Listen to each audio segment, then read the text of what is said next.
underneath that cool surface, there's a really deep, interesting character that makes all of the superficial stuff actually meaningful. Today I'm sitting down with Ooms to talk about one of our favorite movies, 2004's Man on Fire. We'll break down how it builds an emotional foundation through human connection that allows us to enjoy the barbaric violence with zero remorse. We'll discuss the original novel, how Tony Scott achieved the unique look and sound, and the best revenge movie characters. But above all else, we'll keep coming back to the perfect chemistry between Dakota Fanning and Denzel Washington in arguably the best performances of their careers. But for now, sit back, relax, and welcome to my film club.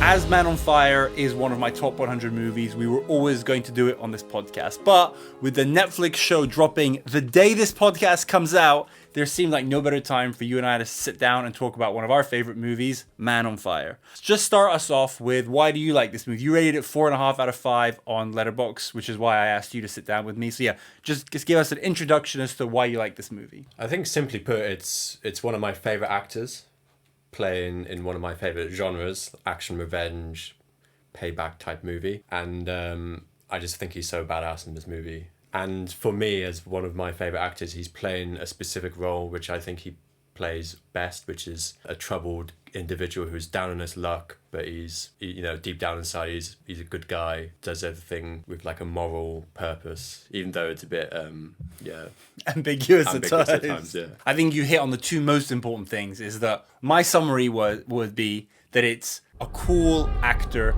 playing a cool character, doing cool shit in a movie that looks and sounds cool. Yeah. But underneath that cool surface, there's a really deep, interesting character and an emotional story arc that makes all of the superficial stuff, let's call it the violence, actually meaningful. Definitely. So I think those two things coupled together is that I think the action genre needs that second level to really make it poignant. Yeah, it gives it more depth. If it's just a guy going around guns blazing and there's no emotional aspect to the movie, it's not the same. Exactly. And the perfect example of movies that also do this, which will probably come up, is something like John Wick. Obviously, John Wick is cool, but if it's just John Wick going around killing people because he's paid to or whatever, it's not the same as he's doing it because they killed his dog. Yeah, and it's obviously the same idea here. So we did Bicentennial Man together last year, starring Robin Williams. If you haven't seen that, make sure to go check it out. Very different genre. Yeah, totally different. Yeah.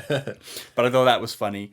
So do you remember when you first saw Man on Fire? Not specifically. I want to say I watched it during the COVID lockdown, and in terms of how many times I've watched it, I think I've only watched it maybe 2 or 3 times. So I was 14 when it came out. I didn't see it in theaters, but I think I saw it very soon after it came out. It's possible my parents rented it at the video store or something like that, but I think it's very possible this is my first Denzel movie that I saw. Really? Which, even though it's very much the middle of his career, obviously at 14 you're still, a lot of his movies aren't the sort of things you would show to kids. No. So maybe there's an exception, but put it this way, in my memory, it's the first time that I thought, oh my god, this guy's amazing. And I think now everyone regards Denzel as one of the greatest actors of all time, but I think when someone is halfway through their career, it's not as obvious and people don't talk about it as much until later on, like he is now. And I just remember thinking, before anyone told me that Denzel was amazing, I was like, oh, he's pretty cool. And I like a lot of his other movies, but this is my favorite Denzel movie. I've thought about it carefully because Training Day is also my top 100. Great movie, yeah. And I think Training Day is a better movie than this, but I think this is a better, more interesting performance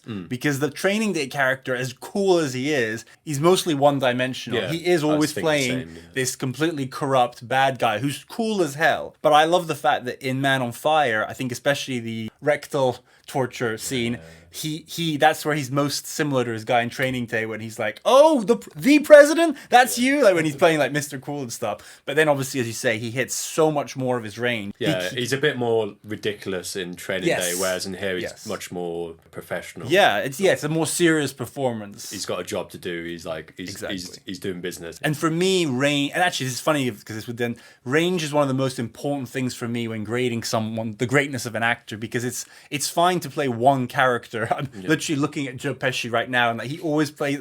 Love Joe Pesci, but he mostly plays the same character. Yeah. But I do remember a few years ago even thinking about, does Denzel have that sort of range? And then I was like, of course he does, because of Man on Fire. And there's actually a very unknown movie where he plays a scruffy lawyer. It's called Roman J. Israel Esquire. And I remember seeing that. And so he plays kind of a loser. And I remember thinking that was a really important movie for me to see because it shows that he can play. He can play every end of the spectrum. Obviously, in Man on Fire, he's never a loser. But he goes from being a broken down man to being an emotionally connected man to being an angry man and a sad man to then just being vengeful and all those things. So yeah, it's a real display of his entire range. So you said you've probably seen it 2 or 3 times. 2 or 3 times. I don't think I've quite reached double digits, but I'm probably in the 8 to 10 range. Wow. But that's the thing. When you see someone think when you're 14, like I've had 20 years to watch this every few years. But still, when I rewatched it a few weeks ago and then again this week, still I'm noticing new things. And I've learned so much preparing for this podcast. I'm just so excited to talk through it. I was exactly the same when I was watching it the night before. I was like, I'm picking up a lot of subtleties. I think we'll probably discuss some of those later on, but absolutely. So just some general facts about the movie. So the movie came out in 2004 and is the adaptation of a 1980 novel by A.J. Quinnell that you can find here, which I read, and I was going to maybe keep this for later, but I really enjoyed it. I've been trying to read all the books that I do on the podcast. And so, for example, last month we did Devil Wears Prada. Great movie, terrible book. I did The Prestige a few months ago. Interesting book, but definitely the movie was an enhancement. Here, I'd say the movie is an enhancement because it's basically taking a really good idea and fleshing it out by, you're actually seeing what John Creasy is. But the book is really good. So I'd highly recommend to anyone who loves this movie and is interested in kind of finding out more to read the book. I'm going to do a whole section later where I do the book versus the movie, but it's not a critical one. It's just going to be, here are some differences. Yeah. So this isn't the first time this movie was adapted. In 1987, so only 7 years after the book came out, they made a movie starring Scott Glenn. And interestingly, Tony Scott wanted to direct that one. He was really early on in his career. He'd made one movie called The Hunger, and they basically said, no, you're too inexperienced. So instead of making the 1987, he went off to make this small movie you might have heard of called Top Gun, which was somewhat successful. I think I've heard of that. Yeah, kind of a big deal. I think he did okay. But I do actually think a lot of the things we're going to talk about, I think it was for the best that he waited another 20 years to make it, because it would have been a very different movie if he had made it in 1987. And I did watch the 1987 movie, and it's not good. It's such a boring... It makes you appreciate this one version even more, because it's a very boring version. It's very flat. It's in Italy as well, right? Yes, because the vibes are different. I think with Mexico City being the main location, it transforms. Yeah, absolutely. One of the main things when they did the 2004 version was initially they were going to make it in Italy, but then Tony Scott said, well, if we're doing it in Italy, it's going to have to be a period piece. So it's going to have to take place in whenever the book took place, so in like the 70s or whatever. But he didn't want to do that. He's like, no, we need to do it modern, but if it's modern, we need to move it because there weren't kidnappings anymore in Italy. It's like, oh, where are there kidnappings? South America, specifically Mexico City. Yeah. And I think, so I mentioned the TV show, which we'll talk about a little bit after the story. I believe that one is taking place in Brazil, because there is apparently a big problem there as well. Yeah. So the movie grossed 130 million worldwide against a $65 million budget. So not, it's successful. It got its budget back, but it was the 32nd highest grossing movie domestically, 41st worldwide. So not amazingly, but it is, I think, considered a cult classic now. It's not, everyone thinks of Training Day when they think Denzel, but I think anyone who really likes Denzel, I've listened to quite a few podcasts in preparation, and they say, I think similar to us, like, yeah, Training Day is great, but this is a deeper movie than that. Yeah, I think for me, it's probably my go-to Denzel movie. Absolutely. And it is a bit of an underrated cult classic, in my opinion. So, do you want to guess the rating on IMDb? I think it was quite similar to Training Day. I want to say it was a 7.6. 7.7? 7.7, okay, yeah. I don't know what Training Day was, but yeah, 7.7, which is strong. It's not top 250, but it's good. And for Rotten Tomatoes, the critics and the audience score, would you like to guess? I'd like to think it's more of a audience... I'd like to think it's more popular with the audience than it is with the critics. So in terms of audience score, I'm going to say it's 80%. And for the critics, I want to say 55%. So audience 89%, wow, adored, but the critics 39%. Really? 39. It's crazy. So the consensus is, of the critics, Man on Fire's solid action and top shelf cast are undone by a relentlessly grim story that gets harder to take the longer it goes on.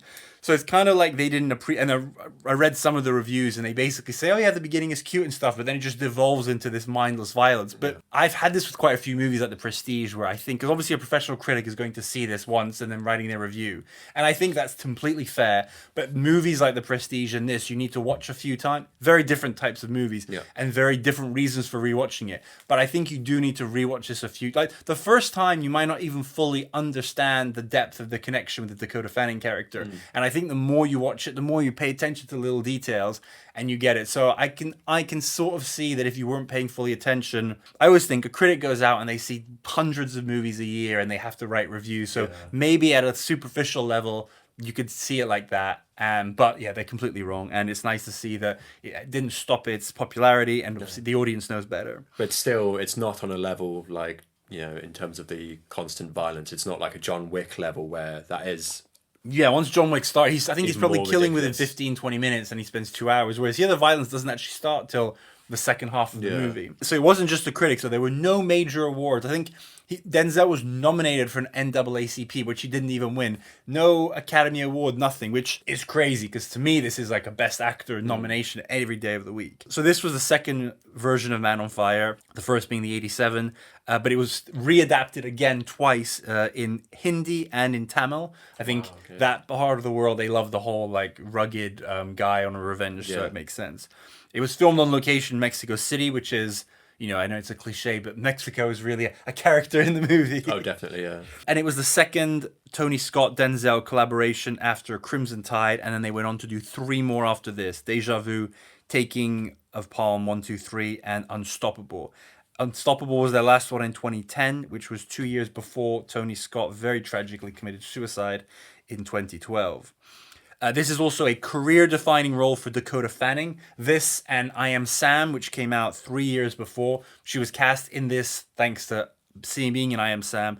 Those are, I think, arguably the 2 best performances of her career. She had a decent career. We'll talk about her more in the characters, but she is just such an important part of this movie. Other supporting cast are Christopher Walken, Mark Anthony, Mickey Rourke, and Rada Mitchell. So before we cross the spoiler line, if you haven't watched this movie, so far we've stayed spoiler-free. Here's a spoiler-free synopsis. A suicidal and alcoholic ex-CIA, we'll talk about whether he was actually CIA, operative, John Creasy's life is turned around when he becomes a bodyguard for the daughter of a rich family in Mexico City and develops a unique bond with her.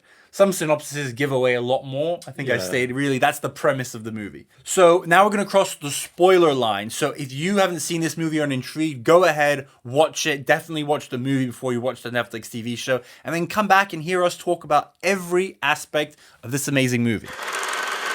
Starting with the entertainment value. So I always like to frame this question as, how would you sell someone on seeing this movie about, if you like this type of movie and entertainment, you should watch Man on Fire? I would say if you like action movies with a purpose, and I it's love that. such a satisfying purpose in terms of getting revenge, trying to get the girl back. It's definitely one of those movies I would recommend if you just want a satisfying action movie. It's almost weird in a way that it's at times it's almost like a feel good action movie. It is. When when he captures or kills off one of the bad guys, it's like, oh, it's so good. Yeah, it's not even just like, violence. That guy deserved whatever happened to him. Sort of. It's not even violence. Like, now we've passed the spoiler line, we can say you feel good watching him torture people, because the whole first half of the movie builds up so well about how fucked up and evil these people are, and they deserve everything that happens to them. So yeah, the official genres on IMDb are gangster, which I guess organized crime is involved, one-person army action, which is, I love that. It's one of those newer IMDb labels, but this is the epitome of that, one-person army. Psychological drama, psychological thriller, tragedy. There's something really Shakespearean about the whole story as well. Action, crime, drama, thriller. So yeah, so I think you're right. If you you've got to like action. If you don't like action, don't watch this movie. But like you say, there's a movie that came out recently on Netflix called War Machine with Alan Richardson, which is a bit like Predator, I think, but it's like wall to wall just action. And a lot of people have commented on TikTok and stuff on my review saying they just love the fact that they can sit down, turn their brain off, and just watch shit blow up. This is not that movie. No. You spent an hour without really any action happening, building up, as you say, the emotional depth of the movie, but then it rewards you in the second half because it's not mindless violence. And I just love the range of him. For me, the thing I love the most about movies is the emotions that you get to feel. I love to laugh. I love to be thrilled. I love to cry. And movies like this, I get all of that. There's some really, it's at bit times, and this is Denzel's like swag. It's really funny at times. Some of his like one-liners and zingers. We'll go through those in the script. But yeah, obviously very emotional with her, like touching. Yeah, you get. I can't really think of anything that you don't, and I can't think of an emotional that isn't felt at some point. I think it does a good job balancing the emotions with the action scenes, because without the emotion, a lot of movies, they tend to just turn the action to 110%, whereas sure, in this movie there are lots of scenes where it's quite ridiculous, but it's not, to me it doesn't feel OTT. It's balanced out, it's mellowed out with the emotional aspect of the theme, the movie. And the action scenes are actually quite short. I can't remember what it was. There was another action movie we were doing on the pod, and I said that actually I realized I live action movies, but I don't need a wall to wall. Like I don't need 20-minute action sequences. I quite like you build something up. 3-4 minute. Actually, I think maybe I was talking about Inglourious Bastards, that is technically an action movie, but there aren't, except maybe the ending. There isn't like a really long scene. It is just a few minutes. Same in a lot of Tarantino movies, actually, despite him being known for the action. Kill Bill is the exception. And I like that about this. And there is actually, I realized this when I was putting together the story. I also think the mystery element, the fact that he is kind of doing a detective work for the second half of the movie, is the perfect level of, it's interesting and complicated enough to keep you intrigued, but it's not too over the top complicated that you completely lose track.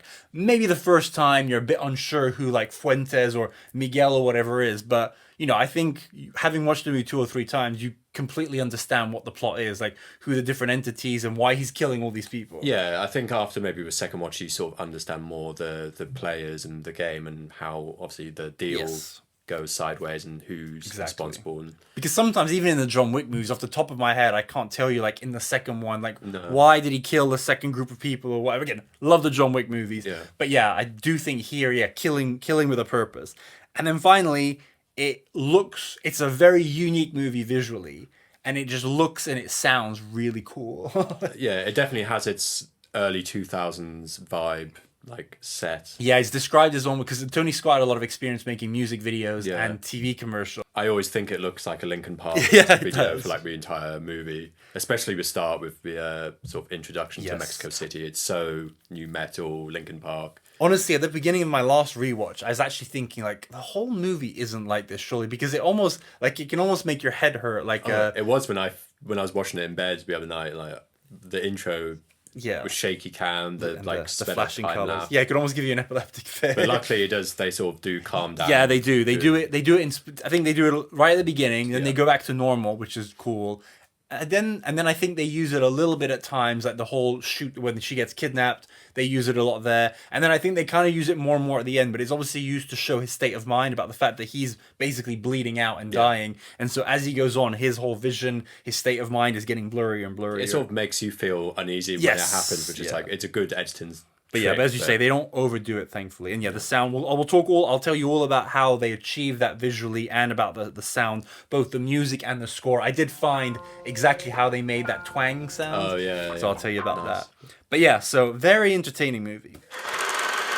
So now we're going to go through the story. I think this bit is important because some people will be listening to this that haven't seen the movie in maybe 10, 15 years. So we want to remind you of everything that happens so that when we talk in more detail, you'll know what we're talking about. And also when we're doing that, we're going to go through our favorite scenes. The movie starts off with the intro that we were just talking about that's very epileptic-y. And it starts off with that stat about saying that every 60 minutes there's a kidnapping in South America. And I remember hearing somewhere that it was a made-up stat, but I did look into it, and according to ChatGPT, it's hard to know exactly how many kidnappings are done, but it does say Latin America, not just Mexico, Mexico City. And they do estimate that back then especially, there were upwards of 10,000 kidnappings a year, which does equate roughly to what they were saying. So not a crazy stat, not too exaggerated. So something I really like, this is the sort of thing you only realize kind of preparing for this. So they do the whole introduction to kidnapping by showing you it happening to someone else who we never see again. And I think it is very good to kind of set the scene from the beginning. This is how kidnapping goes. This is how they get picked up. This is how they contact them. They basically, that way you know how it's going to work when it happens to Peter later on. And I think that's a really smart storytelling device. Definitely. And the intro does mirror what happens with Samuel. He has to get in the car. He has to wait. the shirt, go round the around money. about. And it does go well there, which obviously then it doesn't later on. So they show the example, you learn the process. Then cut to Denzel Washington introduction. He's driving across the Mexican border, immediately takes a sip of his flask. This movie is really good, whether it's showing you things or with lines about conveying something super simply. So like you see someone in the middle of the day drinking out a hip flask, you're like, he's an alcoholic. Yeah, Done. and he's sunk in his like taxi seat. He's like, what am I doing? Where am I going?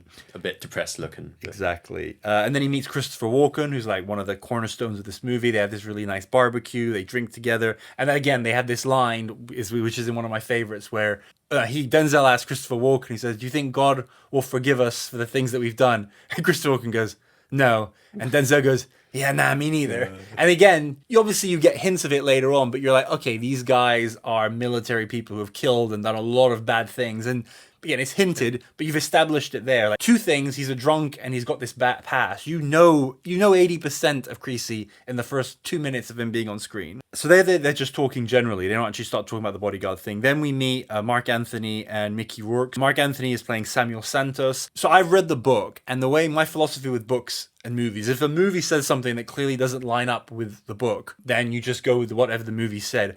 But if something is implied but not fully explained in a movie, but it links to something in the book, you can basically assume that it's the similar. So I think he explains later with Mark Anthony in the movie that he inherited this empire from his dad, and he's seen as this like aristocrat, but actually he inherited a bunch of debt and stuff like that. Yeah. And I think he has a car factory in this. In the book, it's a textile factory. And basically he needs money. He's broke and he needs money to kind of modernize it and stuff. And so he's talking to Mickey Rourke. I don't think there's any hint here about their plan in that beginning conversation. No, they don't directly talk about it. But basically Mickey Rourke's idea was to get him out of trouble is we're going to fake kidnapping your daughter.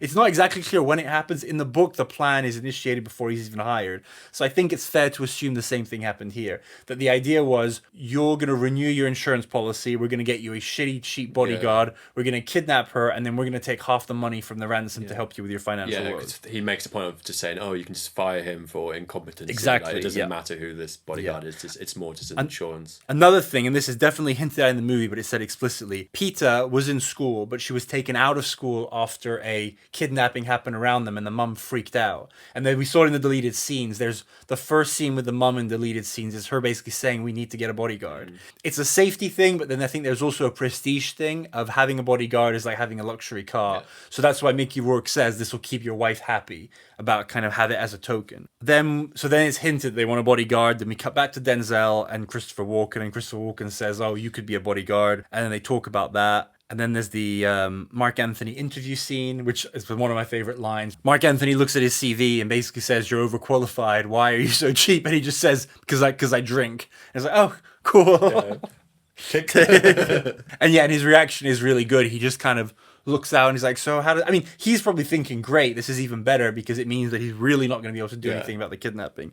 So I mentioned the CV. You can't see it fully, but there's like a couple of screenshots. So I took the screenshots, put it in ChatGPT, and got it to print it out. So it says some of these things don't make a lot of sense because obviously someone's just made it and they thought no one would be such a weirdo as to actually look at it. So it says school, French Foreign Legion Jungle Commando, French Commando, Dutch Urban Sniper. So in the book, he was in the US Army, and I think he punched an officer who sent the squadron into a really dangerous situation. A bunch of people died. So he was obviously dishonorably discharged, and then he joins the French Foreign Legion. There's no hint about the dishonorable part, because here they're basically honoring the book by saying about the French Foreign Legion, but then there's loads of stuff here about joint counter-surveillance, special operation, cable force, defensive instructor, and working at Quantico. So it never actually says CIA anywhere explicitly, but basically this all hints at the fact that he worked in Black Ops and like government affiliated and just like really this is in 2004.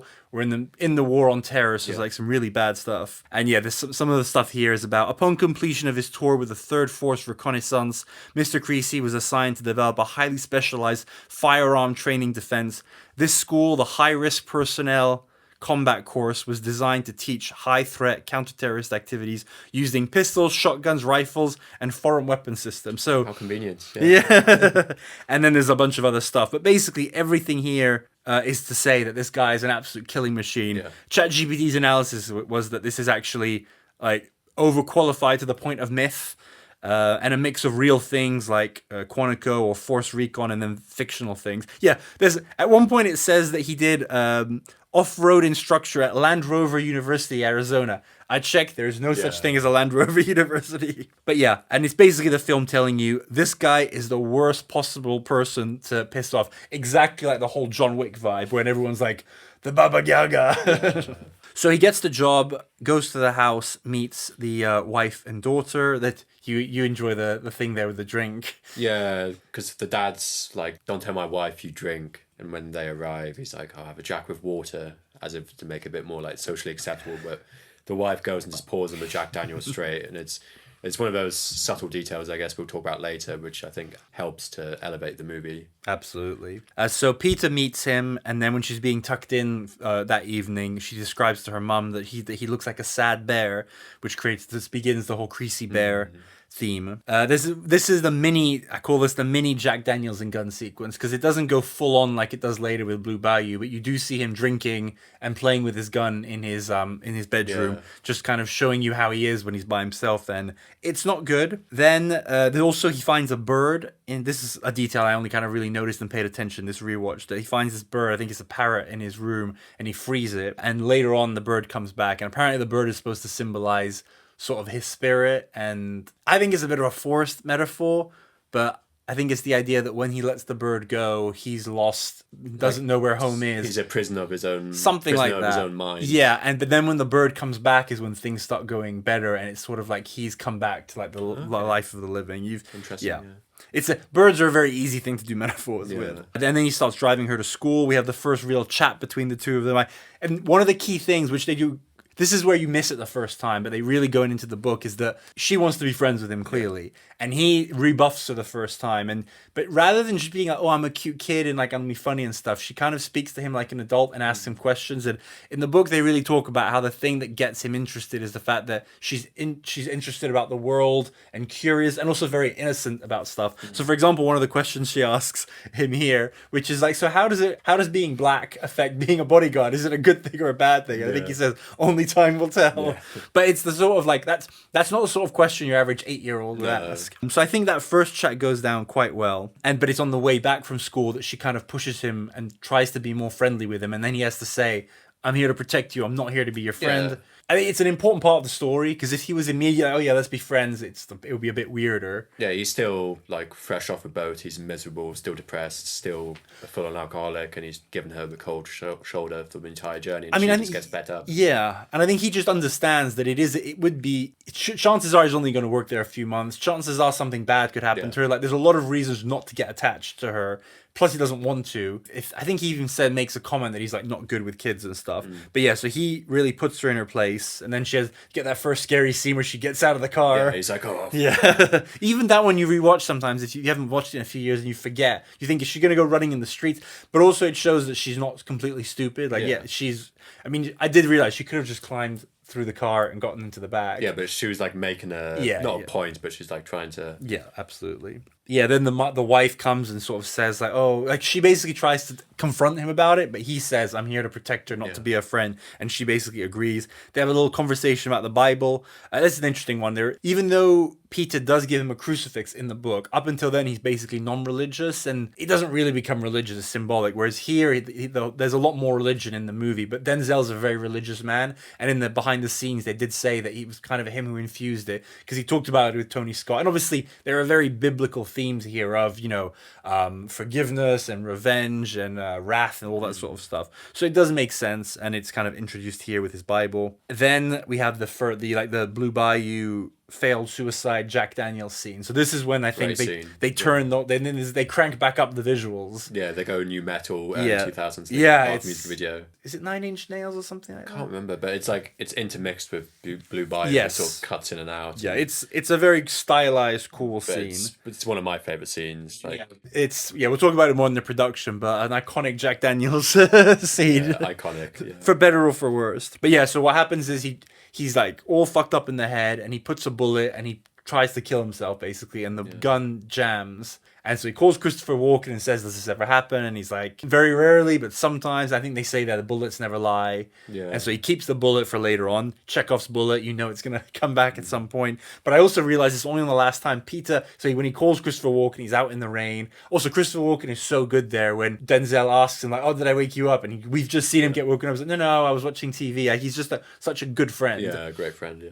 And he's a great character, as Christopher Walken usually is. But Pita does see him out in the rain on the call, so she kind of sees him at his lowest. Then they've got they have the drive where there's the car that's tailing them, which turns out to be the kidnapper scouting them out. And Pita takes down the license plate, which again shows that she's a smart girl, which I think is a nice little moment. Then there's the first swim meet where she's not very good. And then on the drive back, I guess this is probably the first step. He starts talking to her from a coaching point of view about, oh yeah, you're a fast swimmer, but you're slow off the block, so you need to work on that. And yeah, coach, you were talking about the range, like just Coach Denzel is like one of the best things in this movie. Oh, definitely, yeah. Then these random things, but the TV journalist is introduced on TV briefly. Again, you wouldn't notice this the first time, but once you've seen it, you're like, oh yeah, we're going to see her later. The bird comes back, so now you know that things are better. Yeah. And they say something like, oh, sometimes freedom is just coming home or something like that. Parents go on the trip. This is something I listened to another podcast, and they had a nitpick, and they were like, why does the wife keep going away with Mark Anthony on these trips if they're so scared about her? Obviously, so the movie can happen. Yeah. But in the book, there's a bigger explanation that all these trips is to do stuff like secure financing or getting loans and stuff, and that she's kind of the queen of the social scene, and so she comes along to schmooze and stuff like that. So there is a purpose for her going away. Because she is, in the book, she is like the alpha of the relationship, right? So she's the one who... Yeah, they try to do that here, but as we'll talk about in the characters, this is where I think the movie and her performance fall a little bit short. And I do wish maybe I think because of how she is in the movie, it doesn't come across that she would be necessary to go on these trips for work purposes. But yeah, that's the reason why she goes. So then they have the swim training, which is a really cool scene. Great scene, yeah. With the bricks, and because he's basically training her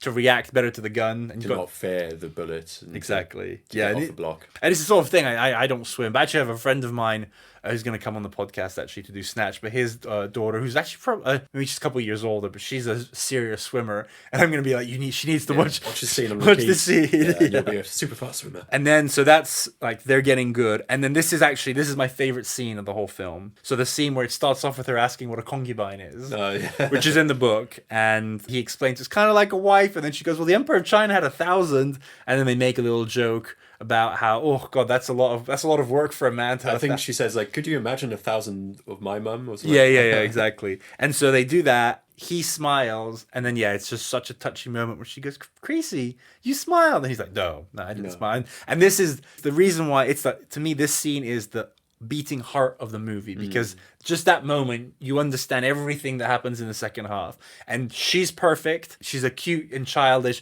but also not like an infant. She's being serious. She understands what's happening. So super emotionally intelligent. Exactly. And, but aware. He's playing it perfectly where he is, he does smile and laugh.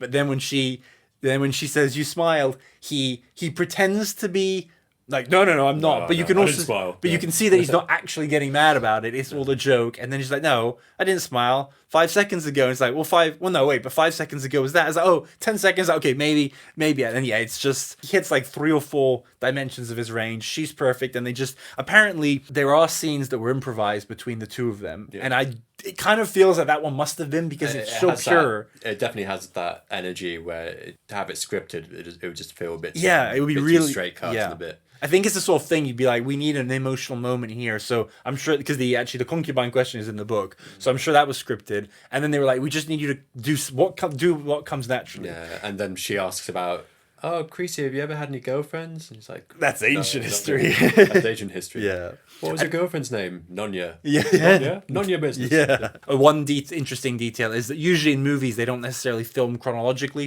just for scheduling purposes.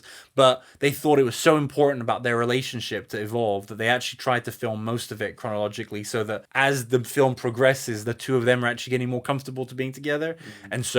And so even like the ending, which they probably filmed near the end, it really feels like these are two people that have this special connection. Yeah. So that is my favorite scene. Then there's more swim practices. The parents come back with the dog, which I realized the dog serves no purpose in the movies. I think it mostly was there to to show how weak the dad was, because he's like, oh, the dog's called Sam, like your dad. It's like it's such a weasel. I think Yeah. that's the only sort of purpose of that scene is to Yeah. sort So another thing about the Sam, in the book, the girl is called Pinta because she's Italian. okay, yeah. So they change it to Pita here, which sounds more Mexican. In the 1987 one, the girl is called Sam. So the dog is seen as also an homage to the 1987 movie. They do homework together, which again is cute. More swimming than the swim race, which is a great scene. The actual race. It's the sort of thing, like, it could have been nothing, but it's just filmed really well. It looks cool. It's gritty. In the book and movie, it's running, it's not swimming. But Tony Scott, I think it was his niece, was in a swim meet, and he saw it around the time that he was in pre-production. And he's like, we need to get swimming in this movie. And I think it is a lot more effective swimming than if she was just running. yeah, definitely. I agree with that. Also, it introduces the theme of water, and the fact that later on when he's doing on the rampage, he goes into swimming pools sort of at his way to decompress. So it kind of creates an association between her and water, which is obviously fire, the opposite. So there's a lot. You can go quite deep on all the themes. Then they go out for lunch with Christopher Walken. She gives him the necklace as the present, the saint of It's Saint Jude, patron saint of lost causes. That's it. Yeah. So again, more religion. And then that night he's by himself in the room, and he chooses his Bible over the bottle of Jack Daniels, which Not a is good obviously look for Jack Daniels. you can't compete with God. They were probably just happy they didn't try and shoot himself again while drinking Jack Daniels. This isn't an important scene, but the dad is doing his stupid golfing thing on the golf simulator. But yeah, one of the things that's quite tragic there is that Peter tells him that she wants to take swimming more seriously over piano, and he insists that she goes to piano, which you realize is horrible because they've obviously planned to kidnap her around the piano lesson. So he had an out of stopping it, and he doesn't take it. Then they go to the piano lesson. This is another thing, because it comes right before such a big scene. It's easy to miss it. But she tells Denzel Washington during the drive, she's like, I don't want to do piano, so how do I get out of this? And he says, what you need to do is just burp all the time. And then I only noticed this last rewatch, is that then during the lesson, he's sitting outside, and you can hear the burping from. He just, the instructor keeps going, Peter. Yeah. Peter. Also, fun fact is that she wasn't able to belch herself, so she had to have a belch stunt person do it for her. Cute. She comes out of the lesson, and then the kidnapping happens, which is... It's weird to say that it's a favorite scene, because it's obviously unpleasant, but it's a critical scene in the movie. It's a great scene. Like, the build-up as well, when he starts to, like, connect the dots, and he sees the police car block the road, and then he's sort of starting to look around, and him just getting shot like 4 times in the chest. I remember the first time I watched it, I was like, well, surely he's dead. So it's a bunch of police come. I think he kills the 4 police officers who were grossly corrupt, but then the 2 kidnappers, including the guy with the glasses, this is another like little detail that I really like, especially with all the blurriness. It's hard to sometimes identify people who aren't known actors, but right at the beginning when they do the intro, you see the guy with the golden glasses. Oh, really? And then and he's always in the same car. I think you see him when they get the license plate, but then you clearly see him when the kidnapping, the golden glasses again. So then later on when he has him tied up with the fingers in the car and you see the golden glasses, you know he's the golden glasses guy. So I think that's a good detail. But in terms of the kidnapping scene, I think the most emotional part of that is when Peter's on her own for a couple of seconds and she's just having like a panic attack. Like my heart like sank. I always had tears in my eyes. It was so like emotional. She's just there like shocked. Yeah, it's like so intense. But and then I don't know if it's the last point or if she does it multiple, but that's when she does the Creasy scream, and she just does it so perfectly. Like it's a screech, but it's not annoying to the ears. It's just heart-wrenching, and they use it over and over and over again afterwards because he keeps hearing that scream, because obviously that's what you would. But yeah, so he passes out, wakes up in the hospital. He's initially arrested because he killed 4 cops. But then we're introduced to Miguel, who's the police officer, and Maria, who's the journalist that we saw before. But he's basically an honest cop who's going to protect him. He doesn't really have any trouble I think he's not going to get in trouble for killing the cops because they were known to be corrupt. But the key is to protect him because the other corrupt cops might want to kill Creasy in revenge. So that's why they end up taking him out of the hospital a little later to recover. Yeah, because the part about killing the cops is that it complicates things for the lawyer and Sam, right? Because they wanted to not get the police involved, sort out the ransom, but because they'd killed 2 police officers, was that part of... I don't think so. I think the police were always going to get involved in some way because it's from a negotiation perspective. I think the only thing about the cops being killed is just the idea. So in the book, there aren't cops involved. That he just kills a few of the kidnappers. And I think obviously corruption is an even bigger problem in Mexico. So I think it just wanted to highlight that and make the fact that the cops are basically the bad guys in this movie. So which they are. Yeah, they absolutely are. I love when he shows him so at one point when he's in the hospital,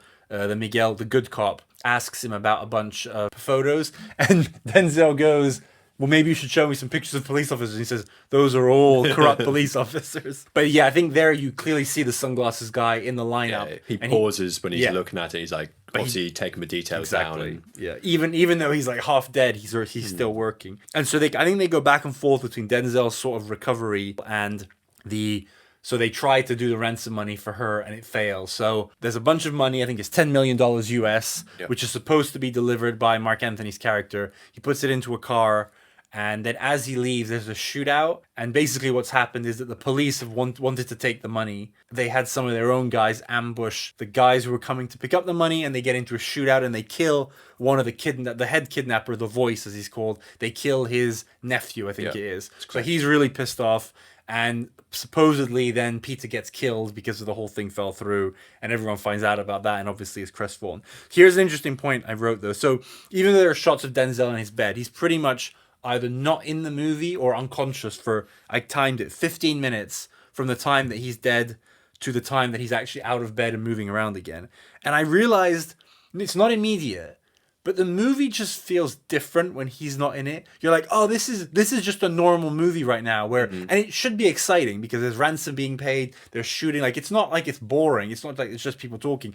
But the movie just completely changes because he's no longer in it, and it's almost like it's almost like it's gone into black and white from a color movie, because it just realized that without Denzel Washington, this is just, a 3 out of 5 decent movie with average actors. And then as soon as he's back, he's just so magnetic and everything. Oh, definitely, I agree. Yeah. So yeah, it was interesting that that's actually the most boring part of the movie because he's not in it, despite exciting stuff happened. Then they introduced the concept of La Hermandad, the brotherhood, which Hermandad means brotherhood. Oh, okay. So it's like the brotherhood. Right.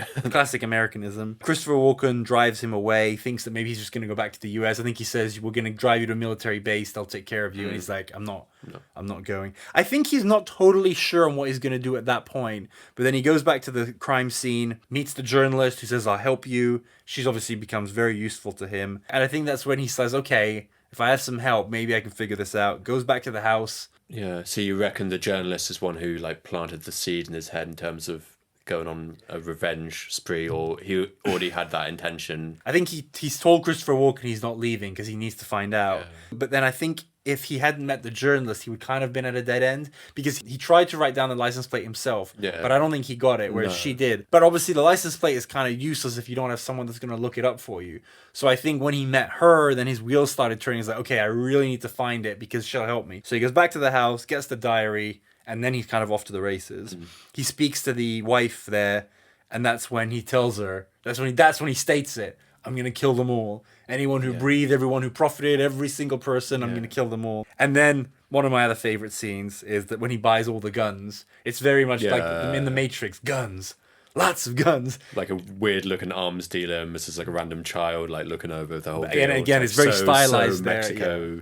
And every weapon that you see, he uses at some point. So you see the pistols, you see the rifle that he uses at the rave, you see the rocket launcher, you see the grenades, and you see the charge. It's just a fleeting thing, but the chargers, little plastic things. Charger pods. Yeah, you see those, and you're like, uh-oh. What a scene. And if you haven't seen the movie in a while, you're reminded, uh-oh, that's gonna hurt. So that's a kind of a foreshadowing of all the killing he's about to do. It gets the kidnapper's license plate, finds the glasses guy, ties him up.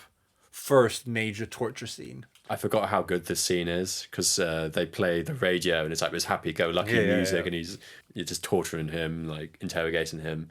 And then Hey Mickey comes on. Hey, the Spanish version of Hey Mickey. Hey Mickey, ¿cómo estás? ¿Cómo estás? Hey Mickey. Very, very different vibe. He's just like, yeah, I'm cutting your fingers off, but having a good time. And we're introduced there to a lot of things. So they were just the kidnappers, and they passed the kids on to the guardians, which will be the next step. He starts doing the whole I'm just a professional. Denzel doesn't say anything back there, but this guy says I'm just a professional. Initially, he tries to be like, oh, you don't know who I am and stuff, cuts one finger off, cauterizes it with the thing. Okay, I know who I am now. Yeah.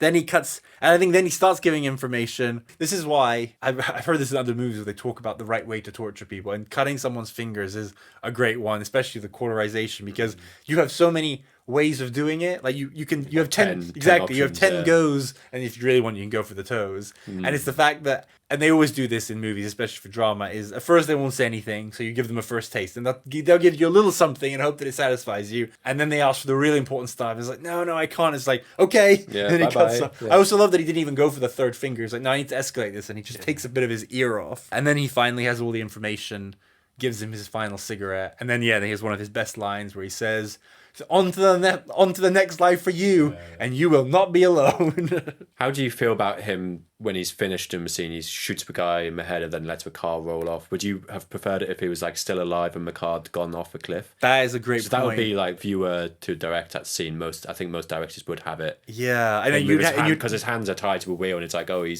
can't control the car, but he's in control, sort of. So I think that is meant to show that despite everything Denzel does, most of these people, he does end up showing some form of mercy to them. Yeah, like gets it done and over with. Exactly. Sort of, and I think stylistically, if he was still in it, you'd have had to have a shot of him in the car as it went over. Exactly, and almost a bit goofy. So I think this was good. That's fair, Plus, this guy suffered enough. Yeah. But yeah, this was the scene that really despite the fact I think the Charger scene is the most iconic one later on by far. But when I was rewatching it, I think maybe last year, I'd forgotten about the Charger scene. This was the one that I remember as a kid, because obviously you don't actually see him blow up. The Charger one, it's the idea of it that's crazy. Obviously that's the explosion, but here it's actually seeing someone having their fingers cut off as you're being tortured. It is more visual. Yeah. And I think, I don't know, there's something about the gold glasses, because he's wearing them the whole time, which kind of just adds something to the visual of the whole scene. So this person is an awful person who kidnaps kids that then die, and God knows what happens to them. And yeah, it's just, like we were saying in the intro, it's just fun to watch bad people get hurt. Oh, definitely. So satisfying. Oh, yeah, one of the funny things is that, so obviously he gave the license plate to the journalist gave it to the cop, and then the cop funneled the information back. And he obviously knows that he did that, and then when you see him find the blown up car, look at the plate, and he's like, oh shit, what have I done? Shit's going down. He just puts the paper away, walks off. Exactly. Then he has his first swimming pool bleeding session, which I've Googled this. It looks really cool, and there's a lot of, as I said, there's a lot of metaphor about how he's the man on fire who's relaxing in the water, and it might give you very slight pain relief, but it would be a terrible idea to do that, because you would just bleed more, and so it doesn't make much medical advice. So if you're bleeding, do not go into a swimming pool. And then there's the rave, which this whole thing was filmed in one night, apparently, because they only had the location. And it's like a 5-6 minute scene. Yeah, it's decent. It's not up there for me. It's not up there, but it works. It's cool. It's functional. Yeah. And these three people, they're basically the people who babysat the kidnapped victims. Yeah, it's like a holding cell for $200 a week to do that. Like, that's fucking, when you know the amounts of money they're being ransomed, that's fucking crazy. So he kills the two men. This is something I realized. So he doesn't kill the woman because she brings him to the little girl who's been recently kidnapped, and he saves her. So I think he spares that woman whenever we're not shown. So he doesn't actually kill any women throughout the whole rampage, which is interesting. I think if it was made today, or like in the Netflix series, I think you've got to kill some bad women as well, like feminism. But back then, I think equal rights. Yeah, but I mean, I do think back then it was a different time, and it was probably seen as a little bit untasteful if you killed women. But you know what? There is plenty of women who are part of like these crime organizations as well. But one of the things I found really funny is that when he's about to blow up the rave, when he's about to blow up the club, he goes out on the dance floor and shoots his gun, and it takes the first time I was like, and I think the second one, some people start moving, but even on the third one, people are moving, but they're still dancing at the same time. And luckily he gets everyone out, because that's the thing, he manages to do all this without killing any innocents. If he'd blown up a nightclub full of people, that would have been a slightly you'd have to be really confident with your timing in terms of burning those chemicals in that storage. But he knows what he's doing. Yeah, he's a pro. So saves that girl, gives her to the journalist, has the debit card. That's it. He uses the debit card, gives that to the journalist as kind of the next step. Yeah. 4747. That's Yeah, a pin I code. You got to remember it too. remember the pin code. I was going to put that in the quiz, but I thought maybe too hard. But yeah, I just think AK-47. Yeah, So. yeah. Did he only get the card, or the Guardians give him any other information? Oh no, that's it. The Guardians, because he asked, well, how did she die? And they basically say because 3/4 of the money was missing. Yeah. He got angry, and then he's like, well, why was the money missing? And they say because of corrupt cops. And that's when he pieces together the fact that, okay, so he goes after Fuentes, the head of the police, the corrupt police. I think he's specifically in charge of the anti-kidnapping division, which is particularly bad. Yeah. So she goes after him, but also gives the card to the journalist so that she can look into it. That comes back later. Yeah. But yeah, so he uses the rocket launcher because they say this guy is like more protected than president, and he takes care of it. Well, he takes care of him with the rocket launcher. The journalist says, oh, he's more protected than the president. And he says, oh, he's going to need it. Yeah, exactly. I did read somewhere that apparently you can't shoot a rocket launcher from inside. That you need to be out. Yeah, the recoil dangerous. And everything. But you know what? It's a great scene. It's a movie. It's a movie. Obviously, this movie is unrealistic. But this is the one thing that stuck out to me, that like the flaw in his plan is that if anything had gone wrong in that bit, because he shoots the rocket launcher and then casually walks down the building and goes, like, I feel like he could have gotten away, but obviously he doesn't. But yeah, so he gets him. Second major torture scene. I love the fact that the scene starts and Denzel is wearing the gloves, which again, the first time you watch it, you don't think about it, but then you rewatch it, you're like, oh yeah, because he was in his butt. This, the fingers and the charger are both in the book as scenes, which I thought was interesting that they didn't make that up. Especially even the book was so much older. But in the book, they actually describe the guy. He used a rocket launcher, the same thing. And the guy talks about how his pants get pulled down and he starts feeling someone touching his bottom, and then he gets knocked out, and then he wakes up. Because obviously in a book you can talk more about how people from a first person, and then he talks about waking up and feeling a pain in his body but not understanding where it comes from. So this guy is the head of the corrupt. This is one of my favorite things when he says that, oh, have you heard of La Hermandad? It's like, I'm the president of La Hermandad, and Denzel goes, you're the president? Yes. The president? Wow. Like, that's when he's being like training day. He's like, oh shit, good for you, brother. Yes, then he gets all the information. He finds out so they went in to take some of the money, but they found that basically there was supposed to be $10 million in the ransom, but they took $5 million for Sam Ramos for his financial things. Mickey Rourke took $2.5 million. And so they basically put $2.5 million real, 3/4 of it being fake. Now, the kidnappers knew that they would be taking half of it, so they expected that, but they didn't expect to be ambushed. So the ambush comes. It's not clear if they take the 2.5 and then a 2.5 fake, or if they took everything or whatever. But they're obviously pissed off about finding out the fake money. Yeah, because there was a small scene where Fuentes is like opening the back. He's like, oh. Yeah, exactly. But so here this is when we find out that there was something dodgy going on before that even happened. And I think he says who handled the money. Oh, it was Mickey Rourke's character. So he's like, okay, well, he's the next one. I think he probably gets some other information.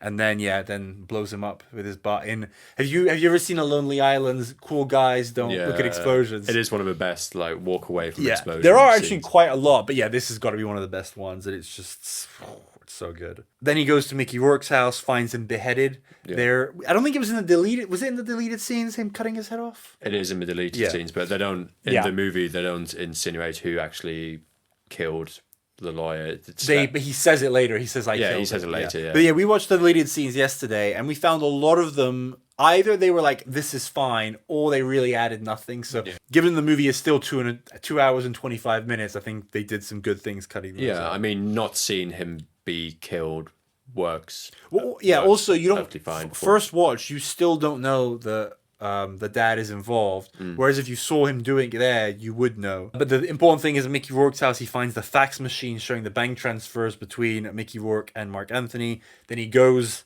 to them, sits them both down, and then breaks it to them about what happened. And Mum is not happy. Oh, she's pissed. Rightly so. I mean, it's a relatively intense scene, Creasy, he actually accuses the wife almost. He says, "Are you in on this?" I know. I think it's fair at this point to just check. And then he realizes straight away she's not, and then he just goes for Samuel and he just lets him have it. And then the end of the scene, which is for me, it's like my favorite part of the scene, is when he's obviously praying in front of the candles, and he comes along with his gun and his bullet, and he says, "Oh, it didn't work for me, but it may work for you," and he just walks off, and then bye-bye. We'll talk about this more in the Mark Anthony character. But he has the goal to try and defend himself. He tries to say, "Oh, It's my daddy's fault. It's my dad's fault. Fuck you, Dad. Yeah, I did it. I hate you. I did it for us." And yeah, because in the Mark Anthony interview, he talks about how, oh yeah, he's obviously a flawed character, but he loves his family, he loves his daughter. And I'm like, no, Mark Anthony, if you love your daughter, really, you don't let her get kidnapped. Did you read the script, sir? Yeah. So then Miguel, the police guy, gets the photo of the voice because that's it. They've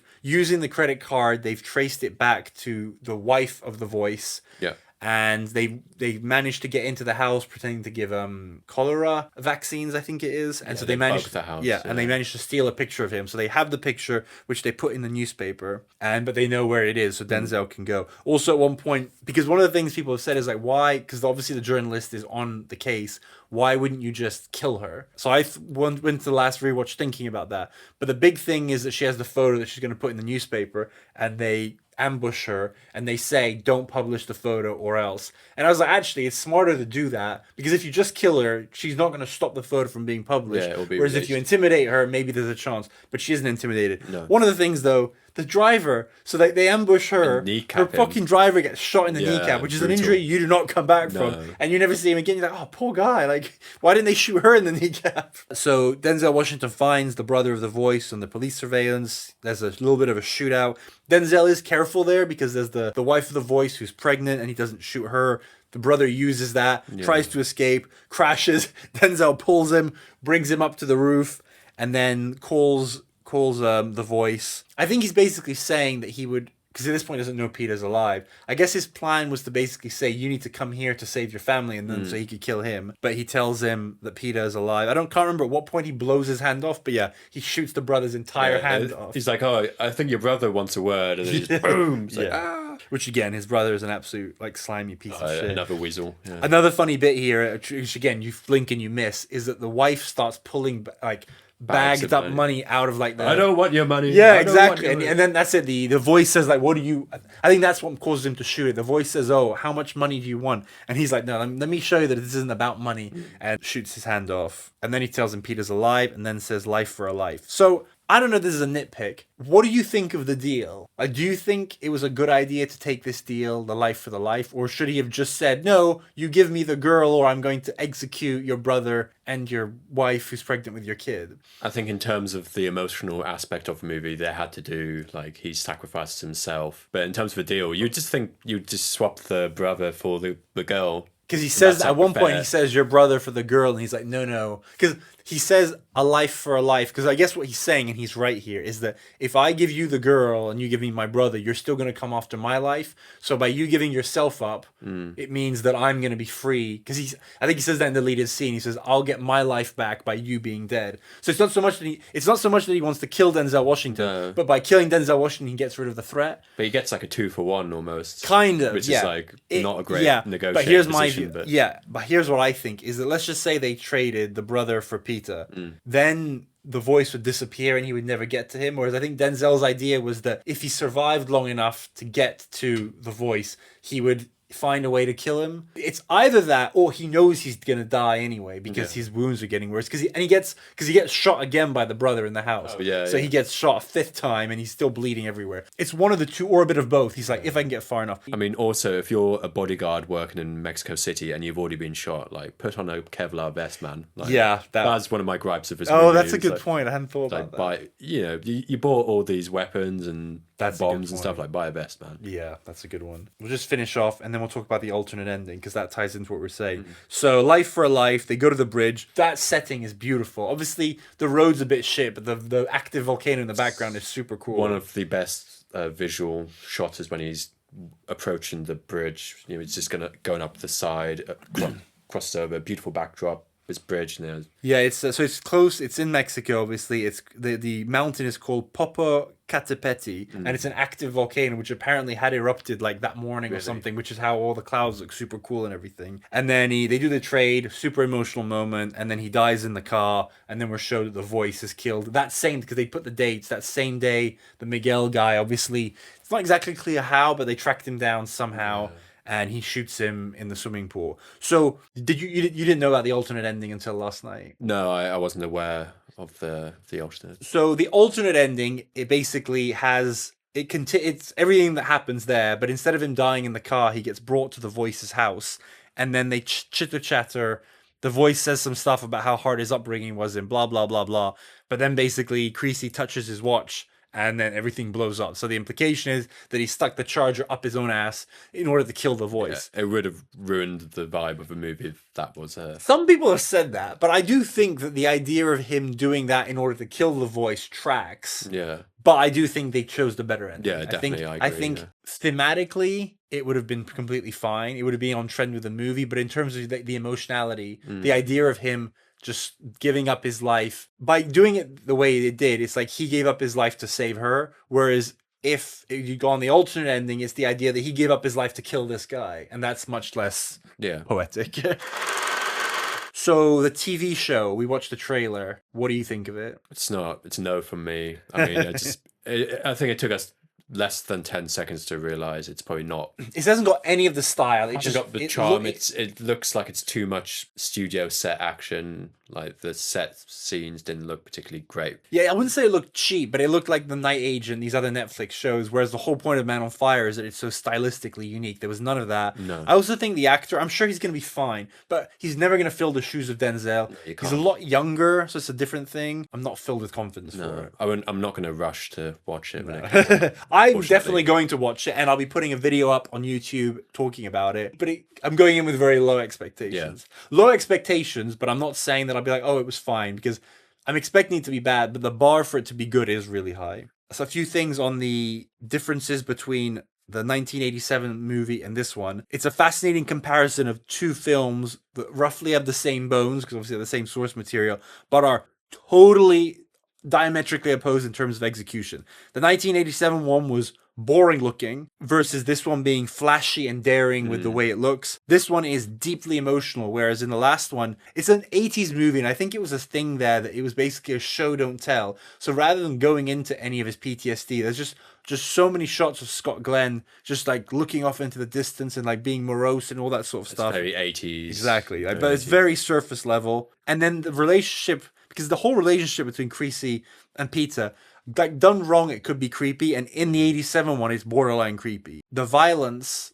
it just feels gratuitous in the 87 version versus being fascinating and warranted in this one. And then the casting, Joe Pesci of all people plays the Christopher Walken character in the 87. Really? But is like very bland. Yeah. And I think the Scott Glenn who played, do you know who Scott Glenn is? No, I don't think so, no. So Scott Glenn has been in a bunch of stuff. Did you watch Daredevil, the original one? No, I haven't. No. So he's in that as Stick. He was in White Lotus as Jim Hollinger in the last one. He's been in a bunch of stuff. Yeah. He's like a career actor, but he's decent at playing a certain thing. But he didn't have the depth and the range of a Denzel Washington. So I think if you're a huge fan of the 2004 movie and just out of interest, like if maybe you think you're reading the book, you should also go back and watch the 1987, because it's one of those that'll make you appreciate the 2004 even more, because you're like, oh, this is our shit version of it. But the funny thing is that on the surface, the 87 one feels like it's a lot more faithful to the book because it takes place in Italy. But actually, it doesn't use any of the lines, and a lot of the best lines in this, we'll talk about this in the dialogue, are actually from the book, which is really cool, and that's why the book is so good. And then there's a lot of the detail from the book that is transposed into the 2004 one, but it's completely left out in the 87. A simple thing is the whole dad being in on it is not in the 87 thing, whereas it absolutely is in the book. So yeah, on the surface, 87 version seems faithful, but in fact it's not.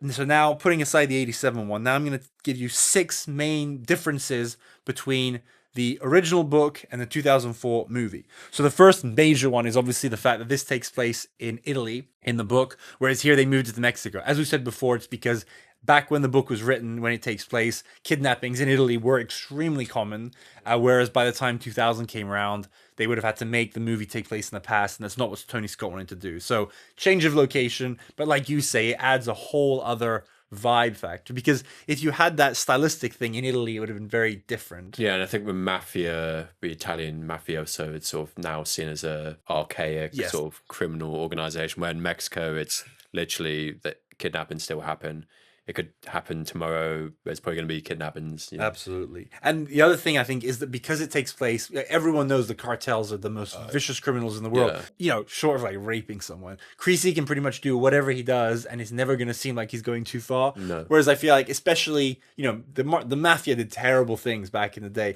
But if you had a movie coming out in the 2000s showing, I mean, this is maybe a bit borderline racist of the fact that it's like, oh, white criminals wouldn't do certain things, whereas like let's in America they might. But it basically gave them free range that he can like chop people's like hands off and stick stuff up their butt, and it's like doesn't matter. In the book, as I mentioned, he was kicked out of the US military and then was in the French Foreign Legion, but then was also a mercenary. So he did a lot of really bad stuff. Like I think the bad stuff they talk about is definitely hinted at being a lot worse in the book than it was in the movie. I mean, it's a reference at the start of the film where he's like, "Oh, how have you been?" He's like, "Oh, I've just been moving from place to place." Sort of, you know, like a transient sort of soldier of war. Yeah, because on his CV it doesn't say what he's doing in the last few years, so it's unclear.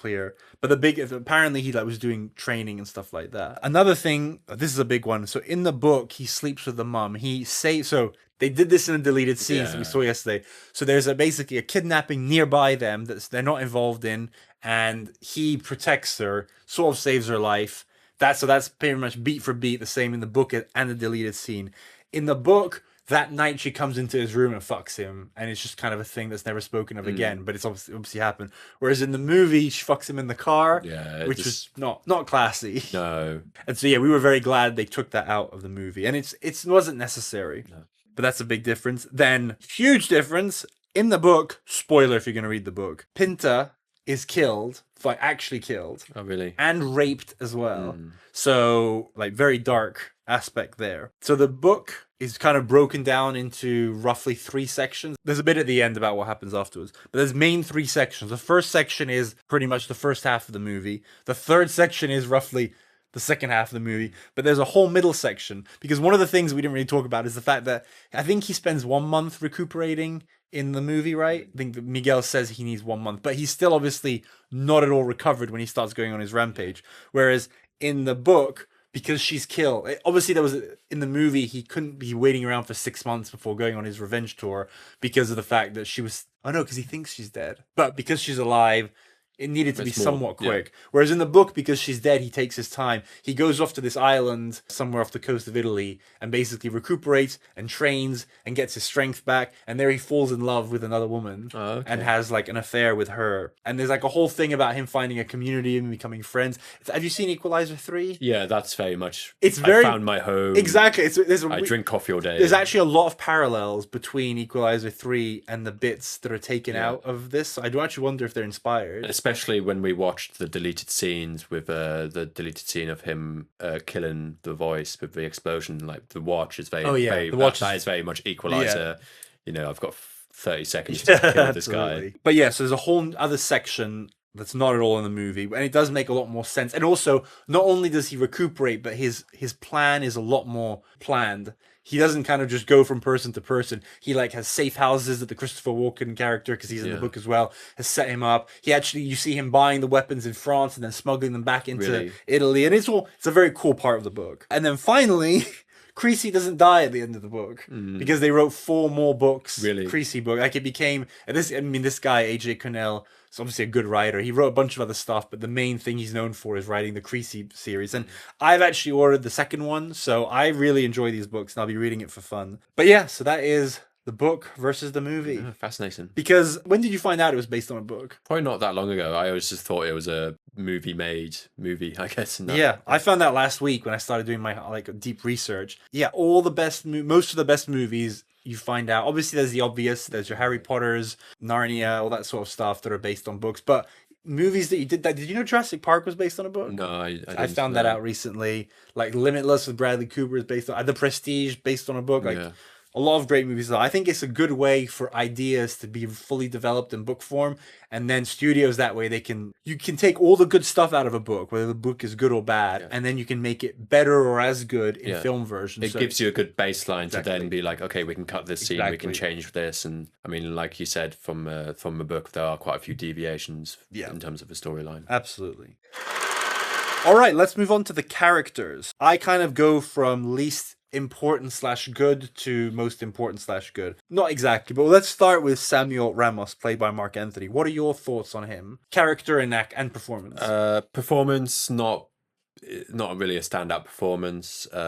He plays the dad well in terms of he's quite a bit of a Weasley not soft guy, but No, I think soft. Yeah. I mean, I don't think he's a particularly notable actor for the character he plays him perfectly fine. So Mark Anthony had been in 7 movies before Man on Fire, but has only been in 2 since. So he obviously, this wasn't a career-defining thing for him. He's fine, but yeah, he's a very successful singer. That's what he's known for. Music videos and stuff. Yeah, so I thought about this one a lot, and initially I think I would have put him as the weakest performance, but having read the book and understanding that the whole point is that this character is, exactly you say, a weasel, and arguably he's the worst person in the movie, because at least the voice talks about family being important. Definitely worst father of a decade at least. I can't really your think. Child up for ransom. And... Yeah, we didn't prepare that, but worst movie dad of all time. He's up there. He could be up there. Yeah. But yeah, so I think initially his performance might seem like it's a bit weak, but actually then when you realize that's the whole point of the character, to be weak, docile, manipulated. It's a suitable casting. Yeah, it's not a great casting, but it's suitable. Yeah. It works. I think he works really well. Yeah.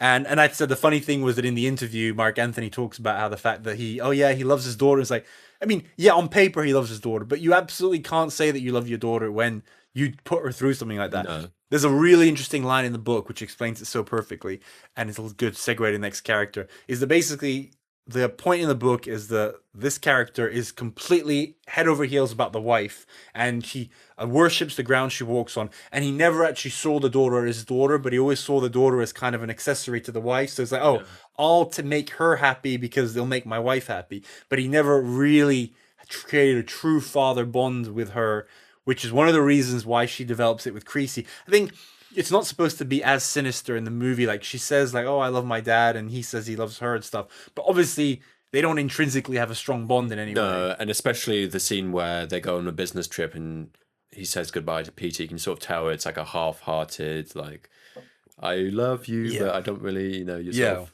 But the thing that doesn't work is the fact that the wife, as you mentioned in the book, is meant to be this total badass who controls every room that she walks into, that has this man under her thumb, that always gets her way, that every man sees her, and she just doesn't give that. They're a weak power couple, exactly. However strange that is. Yeah, so I think she's the actual weak link of the movie, both because I don't think the performance is great, and because I feel like I'm referencing more the book than I'm meant to. But once you read it, you kind of understand what they were trying to do in certain ways, and how like the story is built. And it clearly, one of the building blocks is that she should be a stronger character. Yeah, I mean, she's beautiful, but she hasn't got that alpha intensity of being like dominating. And I think part of it, I think the way it's written, she could have been more alpha, but I just think she was miscast. Like and partly because the other thing is that she's obviously an American living with a Mexican husband in Mexico City, so she's a foreigner, so she's a fish out of water. Yeah. Whereas obviously in the book, it's that they're a fully Italian couple, so she's an Italian woman in an Italian family.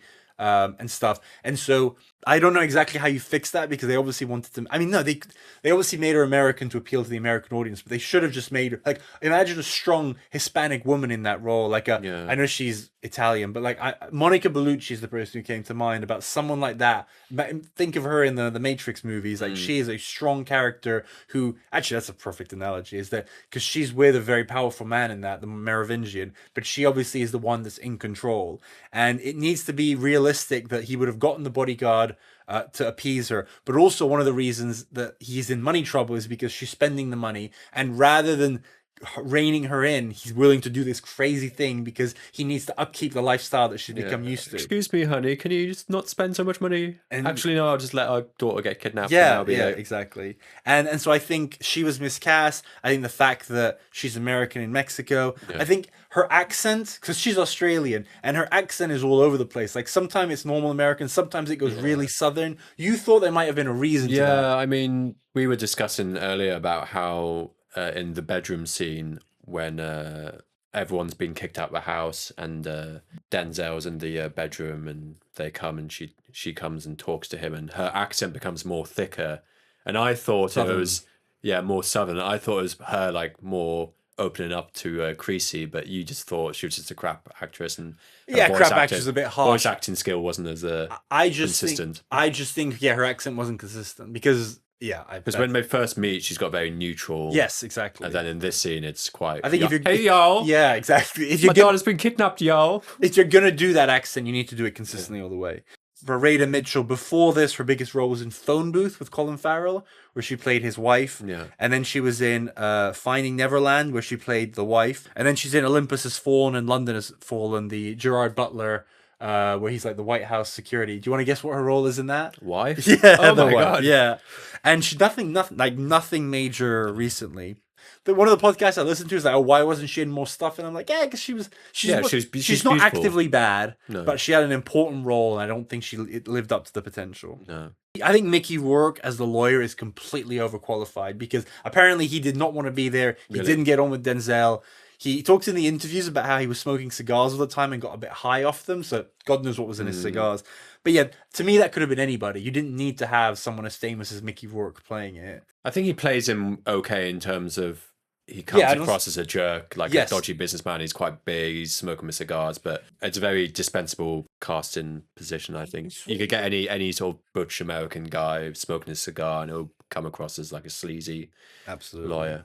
The cop and journalist, I think they're fine. They're not. Yeah. I think that, they're good. They're good. But I'm not like. I think I prefer the cop, Miguel. Is it Miguel? yeah. I prefer Miguel more, but Did you recognize? You know what else? You know what else we've seen him in? no. He's in He's in Casino Royale and Quantum of Solace, the James Bond movies. Oh wow, okay. Yeah. Then Christopher Walken. Now he is perfectly cast as Paul Ray. Just enough Christopher Walken. Like it's clearly him. He's not underplaying it, but he's not going over the top. Do you reckon they asked him to like regulate? Give us 60%. Because I mean, he's really good in Catch Me If You Can, but there he's really cranking it up to like 100. Because in the movie he's sort of like a womanizer, but he's not like a. I think though here's the way I see this character. He's meant to be. So yeah, he's definitely a womanizer, even though he's like happily married. But when he's in the park and stuff, you see him like checking out other girls and stuff. I think he's meant to be the version of Creasy if he had basically managed to get out of his funk post-military and stuff. Yeah. So like he's found, women and he's got a family. I live like a king down here. Joie de vivre he has. One thing, apparently Christopher Walken was initially approached to play the Jordan Kalfas character. But then when he read the script, he said, no, I'd rather play the Ray character, which I think was a good show. Yeah, definitely, yeah. And he's an important character. Like Mickey Rourke could not have played the Ray character. And I think it's important because it's from the get-go, it shows the more human side of Creasy. I also like how Ray Byrne in this movie, he's quite mellow. They could have easily gone for the old boss because he's supposed I don't to be think he's meant to be. Well, in the book, he's not his boss. They were they were on the same team and they were partners more than employees. But he could have been cast as like another hardcore soldier of war, and he could have been like, "Oh, Creasy's he's a badass motherfucker," but like he's very mellow, especially the scene where he's talking about some men are artists, whether it's with food and Creasy's masterpiece is Creasy's art is death. And he's about to paint his masterpiece. Which is a great line. Yeah, a lot of the best lines are actually Christopher Walken says. Well, that bit in particular, he just shows that he has great insight into Creasy. He also explains in that scene the fact that she showed him it was okay to live again. And I think that's, to me, I see Christopher Walken that he was probably in a period of his life similar to what Creasy's like now. But then he met his wife, and she's the one that made it okay to him to live, and that's why he's this happy person. Yeah. So I think that's the tragedy part, is that if none of this had happened and he had stayed working for this family for years and he'd seen Peter grown up, down the line you can see that Creasy would have become what Christopher Walken is, which is just a happy, settled person that's managed to put all the bad shit they've done behind them. Yeah, Ray Byrne's found his solace and he's in a happy place, and he sort of, I guess he wants the same for which is why he helps him and stuff. Then Dakota Fanning. So to me, she's the MVP, most valuable player of the movie, because obviously Denzel is amazing. Denzel is he's scoring all, to use the basketball analogy, he's the one that's scoring all the points and everything. But the fact is, Denzel, you could put Bruce Willis in this movie, make him 80% as good as Denzel, and keep Dakota Fanning. This is still a really good movie. Keep Denzel Washington, put an average child actor instead of Dakota Fanning, the whole movie falls apart. So she's the most important role, and she's absolutely 10 out of 10, 100%. She should have gotten at least a nomination for an Oscar for this. It's just scary how intelligent she is. Like when I was 8 years old, I was probably just picking my nose and like, scratching my ass and playing football. And like she's super intelligent. She understands the emotional sort of subtleties with their relationship. Absolutely. So she was 9 in this, and she was cast because she was in I Am Sam, where she's also really good. It's with Sean Penn, where I think he plays someone who's slightly mentally disabled and is trying to get custody of her. So not as fun a movie as this. But that's the great thing about this movie, is that there's the serious stuff, but then there's also the fun stuff. Just some facts about her is that she was missing her front teeth in it, and they'd actually prepared the molds and everything to give her real teeth, but they decided at the end it would be more real because 9-year-olds do lose their front teeth. Yeah, and her teeth are like still developing like the adult teeth, and it adds to her like being a young. Yeah. And you can just see in the interview, she reminds me of, you've seen Once Upon a Time in Hollywood, right? Yeah, I have, yes. So the young actress who acts next to Leo, she's just got this, I think she might even have been younger than she was, but a very similar age. She's just got this maturity. It's almost like you took a 30-year-old actor and put them in the body of a 9-year-old. Definitely, yeah. And even there, and so they know what to do, but then just one thing to know how to do, but then actually having the capability to do it. Yeah. And especially the scene where they're having drinks. It's Rayburn, his missus, and Creasy and Pita, and she just seems so naturally comfortable in that scene. Yeah. As if she were an adult, just having another adult conversation. Exactly, yeah. Because again, in the book, they obviously go more into her state of mind and the fact that she wants to be his friend, but then she realizes that it's not going to be easy, so she kind of approaches it from a more basically strategic point of view of, I'm going to ask him about history and stuff like that, because that way he'll respect me as an adult and he's going to let me in. And then obviously the whole swimming thing is really cool, and she's very good at that.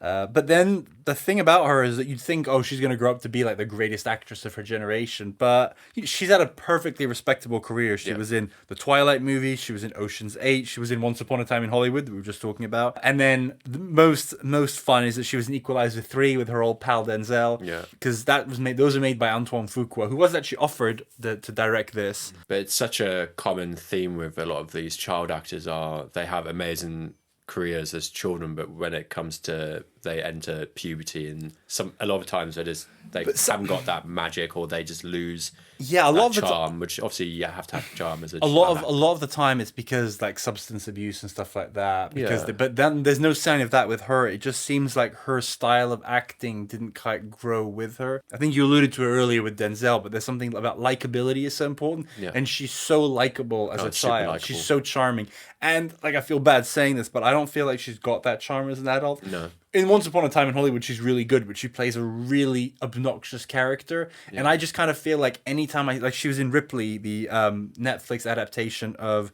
Talented Mr. Ripley, which is another amazing movie. Great film, yeah. And Dakota Fanning plays the Gwyneth Paltrow character from Talented Mr. Ripley in the Ripley TV show. And she's just not likable and stuff. So, but I think that's true. It's something it's one of the things that makes you a superstar, is just kind of likability and charisma and stuff, and that's something that sometimes you have as a kid, and you lose it sometimes when you enter your teenage years and become an adult. Yeah. But you know what? She still had a good career, and having this on your resume, like that's amazing. And then like the center of the movie, Denzel Washington, shockingly wasn't the first choice. Really? Not even second or third.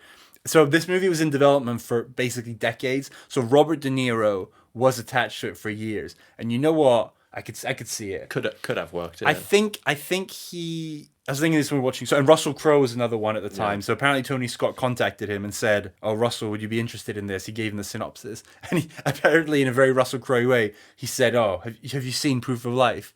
And he's like, "Yeah." He's like, "Yeah, I've been there, done that," and that was the end of the conversation. And so we watched Proof of Life last night, and I think he would have been good in this. But I don't think on the emotional stuff, the becoming friendly, I take him and Robert De Niro. I can see them doing it perfectly fine, but I just don't think it would have gone as deep.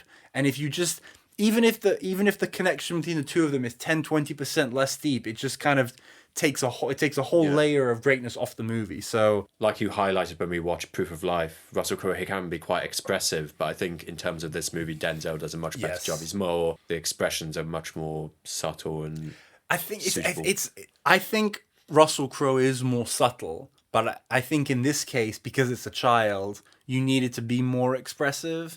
And I don't know, Denzel is somehow manages to be subtle and He's got a soft side as yeah, well. yeah, I think that's Whereas it. Russell Crowe is like... He has a charming side. I could see how he'd be like, oh yeah, this kid gets on with me and like charming. But yeah, it doesn't feel like you really believe here that Denzel like loves this kid, which he does. Yeah. And I don't think you would have quite felt that from No, Russell Crowe. I agree, definitely.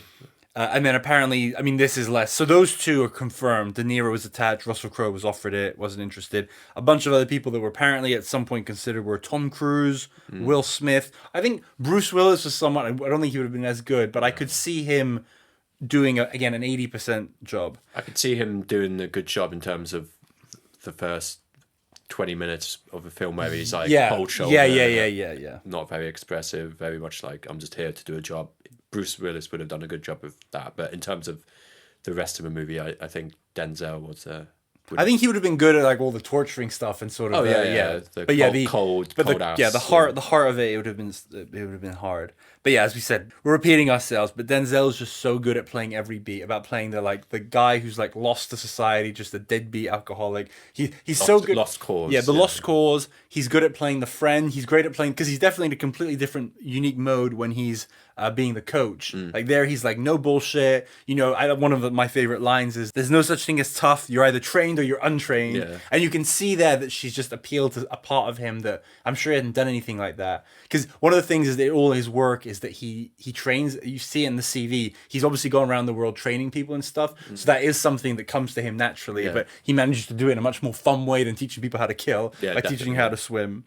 As I said before, Denzel, who's a very religious man himself, added a lot of the religious stuff because it wasn't in the book.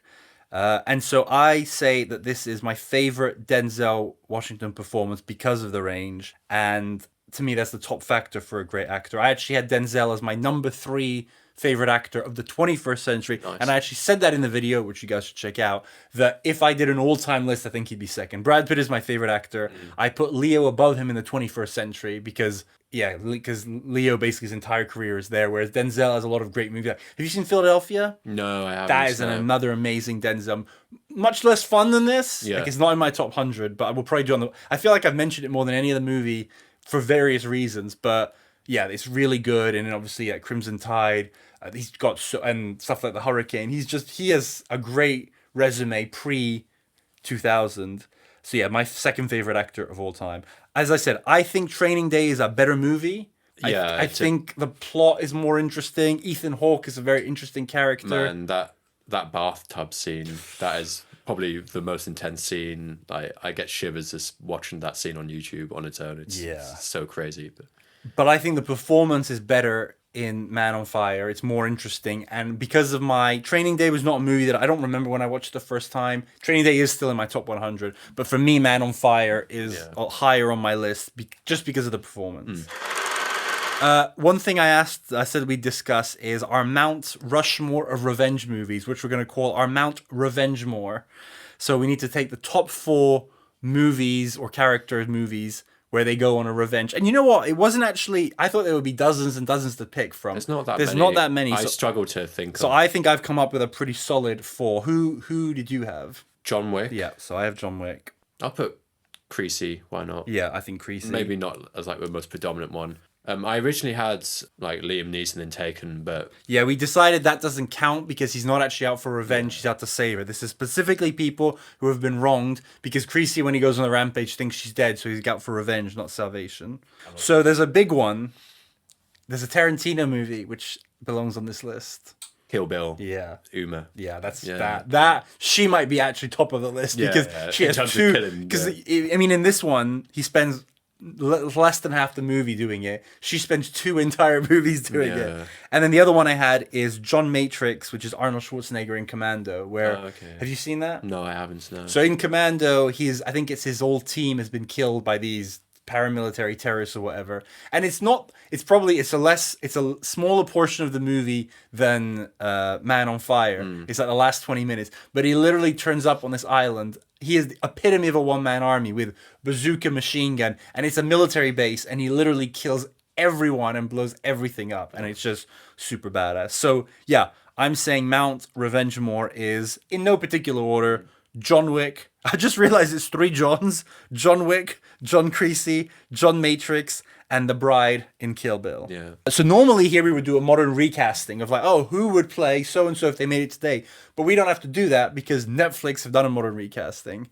So they've cast Yahya Abdul-Mateen, only 39 in this. I think Denzel was around 50 when he made it. Really? Yahya is known from Aquaman. He played Morpheus in the new Matrix. He was in Ambulance, Wonder Man. He's not an A-lister, but is obviously the sort of role, if he's really good and it turns out to be amazing, that could make him. I think it's a bit like with Alan Ritchson and Reacher, which turned out to be really good, and it kind of took him to the next level. He's like an up-and-coming action star. Is that the thing with him?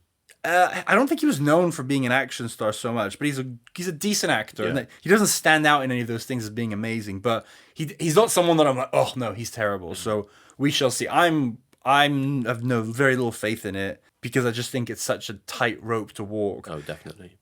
As I said, we were talking about this before. They've decided to have a 15-year-old girl, I think, as the kid. So I think that's going to be a completely different the dynamic. dynamic's totally going to change. Because it would be really easy for it to be creepy. Oh, it's super creepy. Even in The Man on Fire, but that's why Denzel is so good because there's never any type of creepiness between them. The rest of the cast aren't super famous, other than Bobby Cannavale, who plays a Christopher Walken role. I'm a big Bobby Cannavale fan, so I think he'll be really good in that. Obviously, the important thing is for them to have a good vibe to the Creasy character. Apparently, a lot of the scenes with Christopher Walken and Denzel were improvised. Really, yeah. Just two professionals. Exactly. Like, we don't need no script. Yeah. Speaking of script, perfect segue. It was written by Brian Helgeland, who also wrote LA Confidential, one of my favorite movies. We'll be doing it on the podcast for sure one day. Mystic River, the Sean Penn movie. Yeah. And he was this is quite an interesting story. He was trying to transition into directing. So he's written a bunch of good stuff. And then he wrote and directed Knight's Tale with Heath Ledger. And he didn't really want to write this because he basically didn't want to write anything he wasn't going to direct at this stage in his life. He was trying to do that fully. He was told, we want you to write it. And if Tony Scott passes on it, then you'll be allowed to direct it. So, and he says in the interview, kind of tongue in cheek, he's like, I don't know if they actually would have gone through on that, but just in case he wrote it. Yeah. Obviously, Tony Scott did it, so he didn't get to direct it. But so, and here's a really cool story. This is the #1 thing on the IMDb trivia, but it's in the document, because I thought this can't be true. How can it be verified? But it's in the documentary. The Brian Helgeland, the writer, the first time he was introduced to the Man on Fire universe was he went into a video store in the 80s and asked the clerk, what movie should I want? I want an action movie. And the guy said, you should watch the 1987 version. And I can tell from your smile that you've read this as well. Who was that clerk? Quentin Tarantino. Yeah, absolutely. Yeah. So yeah, I saw that and was like, this is too good. But no, he says it. So that's really cool. But yeah, the thing I really loved about it is a lot of the best lines are actually in the book. Not all of them, but many of them. So for example, what's the catch? I'm a drunk. Like that is there verbatim. Very deadpan, yeah. Yeah. So favorite lines. What are some of your favorites? I like the scene where the guy's about to be blown up by the suppository bomb, and he's like, "One last wish, please. One last wish." He's like, I wish you had more time." And then he just walks off. That's great. We talked in the entertainment about how one of the many dimensions of movies that is funny, and it's stuff like that. I think, yeah, because the stuff with Peter, like the smiling, you're smiling, that's cute, and it's kind of funny, but it's more cutesy than funny. But I think a lot of the action stuff is where the humor lies. And for me, a lot of my favorite lines are, they sort of feel more off the cuff type lines, not like a full on scripted, he's about to paint his masterpiece, which is a great line. Yeah. But I like the little things where it's that's like, cool. That's what they keep on saying. I'm just a professional. Yeah. I'm so like tired. Yeah. So that's the one. So I was telling you this before. I was trying to find the exact quotes, and I found a pre-production script, and a lot of the quotes I couldn't find it in there, which means that they weren't scripted, and that's a perfect. I think there is a line that everyone keeps saying that, but there's nothing in the script about the tapping or said. I'm so sick of hearing that. So we talked about it. But do you think God will forgive us? It's not so much that line, but it's again. So do you think God will forgive us for what we've done? And then Christopher Walken goes, nah. And then Denzel just goes, he looks off pensively and says, no, me neither. No. So that's like quite a cool moment. Then later on, there's forgiveness is between them and God. It's my job to arrange the meeting. Great line. It's a bit... The good thing about this movie is they have the right amount of cliche when it comes to lines, but it's not... They don't go over the top on the cliche level, but it's like you sort of need a bit of cliche at times. Absolutely. Apparently that line was taken from someone during the War on Terror who said it about Osama bin Laden. So it's our job to arrange the meeting. I mean, they had one Creasy had one in Macabre where it's like, revenge is a dish best served cold, which is super cliche. But So that's my least favorite line of the movie. It's not good, but Because A, it's cliche, but B, it doesn't make any sense because he's not that line. I don't know if it's originally from, but it's most famous from The Count of Monte Cristo, where the guy was locked away for 15, 20 years and then came back for revenge. But I don't think it applies here because he hasn't been. It's not like he's waited years and years. I think in the book where he's waited months and he's come back and meticulously planned, it would be more appropriate. But yeah, so I think that's a bit of a silly one, and it is just so over the top. Cliche. Then I like what's the catch? I drink. A bullet always tells the truth is a good one. Classic. The gunshot holds no fear. And like you said, you like that with the training. There's no such thing as tough. You're either trained or untrained. And then this is the good one again. Obviously very scripted. What are you going to do? What I do best. I'm going to kill him. Anyone that was involved. Anyone who profited from it. Anyone who opens their eyes at me. Yeah. Yeah. You're like, yeah. Kill them all. And then, okay, my friend, it's off to the next life for you. I guarantee you won't be lonely. Yeah, that's a good one. And then there's multiple in that Christopher Walken thing. He'll deliver more justice in a weekend than 10 years of courts and tribunals, so stay out of his way.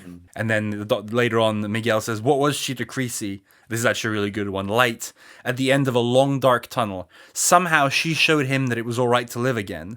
And then a few minutes later, Creasy's art is death. Yeah. And he's about to paint his masterpiece. Yeah. And then, as I said, I really like that. You're the president? The president? Ooh. And then, I'm a professional. That's what everyone keeps telling me. I'm sick of tired of hearing it. Tap, tap, tap. This was a cool one. So we'll talk about it in the moment in the music. So the Blue Bayou song is extremely meaningful. But in the original script, they talk about the Blue Bayou a lot more. I think they almost hammer it over the head, whereas it's only mentioned one time at the end when he says goodbye. Yeah. And so this is the last... pretty much the last quote of the movie, when she says, where are you going? I'm going home too. I'm going to Blue Bayou. And then a moment later she says, I love you, Creasy. There's a pause. And you love me, don't you? And then he goes, yes, I do. With all my heart, Pita, go. That last bit, I didn't actually hear it until I played it really slowly. But yeah, it's very, it really gets you. Yeah, it's a good end scene. It is. And it's nice that obviously there's stuff that happens, but that's basically the last scene. The last interaction between two people being them seems quite perfect. Yeah. Then recapping the themes, we've talked about these. I won't go into too much depth, but haunting of the past, PTSD, forgiveness, redemption, revenge versus justice. Let's spend a moment on that. This is purely revenge. He does give information to the journalists so they can kind of use that for bigger things, but all he cares about is revenge. Yeah, he's not going to a police and be like, oh, this is what I've done and this is where these bad guys are. It's like, no, I'm going solo. And it's basically a suicide mission. Yeah. And then love, paternal love, because that's what he has. He has the love between a father and a daughter, which is just beautiful. And honestly, you see those scenes between them, and it's like that's the relationship every father and daughter should aspire to have. Is the relationship they have. Obviously, she doesn't have with her father.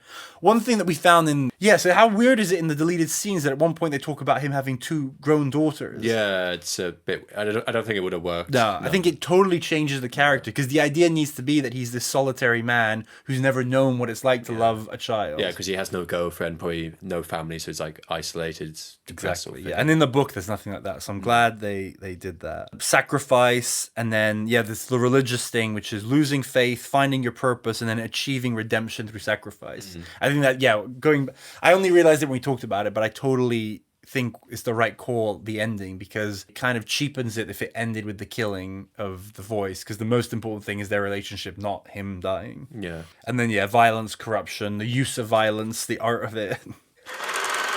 All right, moving on to the production. I always like to start here with the brands because this podcast is brought to you by Concave Brand Tracking. If you're a brand that places your products in entertainment, make sure to contact us at info@concavebt.com for data on how your brands are performing and most importantly, the value they get. So the example I took for this one was our friends at Jack Daniel. It's only on screen for 21 seconds. I mean, it is one of the main product placements products, but there are other brands which Yeah, are I think more... so. I think like something like Mercedes gets more screen time and more value. Yeah. But Jack Daniel is the perfect example of like quality over quantity. It's only on screen for 21 seconds, but it's very central. It's part of it. But those 21 seconds were worth almost $5 million in product placement value because the movie has now been seen, hundreds of millions of times by everyone. But what other brands did you notice? So obviously Mercedes is their car of choice. Speedo, when it came to the swimming scene, those were the only ones which sort of come to mind. But I know there was one or two other little... Yeah, so the Casio watch, I forgot. Coca-Cola appeared at one point, and then the phones he uses at various points. There's Nokia, and then he also uses a Motorola phone at one point later on. But yeah, not the biggest product placement movie, but a lot. There's probably a good 100 brands in it. So the movie was filmed on location in Mexico. Apparently it was the first major production to be filmed there in almost 50 years for various reasons, logistical, safety. Apparently it was an extremely hard city to film in part because of the security. There's so many stories about crew members being mugged, about all the security they had to be having. It sounded pretty horrible. But also, apparently, Mexico City was a very inconvenient city to film in because the roads are narrow, the traffic is terrible. So busy as well. Yeah. So, but I'm glad they did because it really adds a vibe. Yeah. So now this is actually the part I was most excited to tell you about. Obviously, we've talked a lot about the crazy cinematography and how they did it. So there were 3 to 4 main things that Tony Scott talks about in the behind the scenes about how they achieved the unique visuals. The first thing is obviously the colors are like really, whenever it like flashes and stuff, that's a technique called reversal stock, which is basically a special way you treat the film. So it just makes the colors pop in a completely different way. So they just flash between those to give that effect. Nice. Then there's cross-processing, which is another visual thing to just give it that like funky look. But the most interesting one is, so back in the day, 100 years ago, the oldest cameras used to be hand cranked. Yeah. So cameras, they normally do 24 frames per second. But back then, you literally, basically, it was like taking photos manually. And yet, apparently, it was a really valuable skill to be someone who had like really good rhythm. So you could actually crank the camera at 24 frames per second. Maintain exactly. A set but frame per second. Now, and obviously, very quickly, they developed technology to make it automatic. So you didn't have to have someone manually doing it. But by using a camera like that, and they show, and I'll put it on the video version of this, they had a bunch of these cameras and they used those, and that way they could alternate the speed. Sometimes they would go quicker than 24 frames per second to kind of give the more agitated thing, and then sometimes they would slow it down or they would quicken and stuff, and that's how you kind of get that stop start. Yeah, they have those like time lapse scenes, which you can sort of tell it's a long. You can tell these time lapse scenes, they're quite long scenes, but they somehow like condense it down into a couple of seconds, and it's quite a cool effect. And then also they use a lot of helicopter shots, so it would cut from down to the top, and just all of that together. That's mostly how they got it. Another, again, it's in the behind the scenes, up at the video, a very cool thing I saw is during the kidnapping scene, there's a lot of what we're talking about, but specifically there's a lot of the camera turning around him, and they show there's a point where Denzel is standing on the floor and they have like a rail go all the way around him, and they just have the camera zooming around, and that's how you get the shot of him not moving but the thing going. But then they had another thing where they basically put Denzel on a board, and they basically had this really long board with Denzel on one end and the camera on the other, and it was like a merry-go-round. Oh, okay. And so Denzel and the camera are basically moving together, but the background is moving behind them.